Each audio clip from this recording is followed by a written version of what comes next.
شیطان الرجیم بسم اللہ الرحمن الرحیم السلام علیکم۔ آج ہم بات کرتے ہیں روم کی ایران پر فتح غیبی خبر۔ رومی مغلوب ہوئے، پاس کی زمین میں لور اپنی مغلوبی کے بعد عنقریب غائب ہوں گے چند برس میں۔ عصری سائت میں فارس کے مجوسی بادشاہ اور روم کے عیسائی بادشاہ کی باہمی جنگ و جدل کا بیان ہے۔ اس جنگ میں رومی لوگ بالکل شکست کھا گئے تھے۔ ان کے ملک کا زیادہ تر حصہ بادشاہ فارس کے قبضہ میں آ گیا۔ اس بات کو سن کر کفار مکہ بہت خوش ہوئے اور لور یہ کہنے شروع کیا کہ رومی اہل کتاب ہیں۔ لور فارسی آگ پرست، جس طرح فارسی رومیوں پر غالب ہوئے، اسی طرح ہم بھی جب اہل اسلام سے جنگ میں مقابل ہوں گے تو غالب آ جائیں گے۔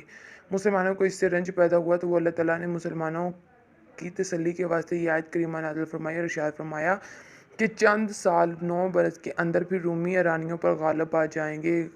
کلام الہی کی یہ غیبی خبر پوری ہوئی اور جس روز اہل اسلام غزوہ بدر میں کفار قریش کے مقابلے میں فتح یاب ہوئے، اسی دن رومیوں نے ایرانیوں پر فتح پائی۔ اللہ تعالیٰ نے جبرائیل علیہ السلام کے ذریعے اپنے رسول اللہ صلی اللہ علیہ وسلم کو خبر دی اور انہیں فرمایا کہ تم فرماؤ، اگر پچھلا گھر اللہ کے نزدیک خالص تمہارے لیے نہ ہو، اوروں کے لیے تو بھلا موت کی آرزو تو کرو اگر سچے اور ہرگز کبھی اس کی آرزو نہ کریں گے ان کے بدعمالیوں کے سبب جو آگے کر چکے ہیں، اور اللہ خوب جانتا ہے ظالموں کو۔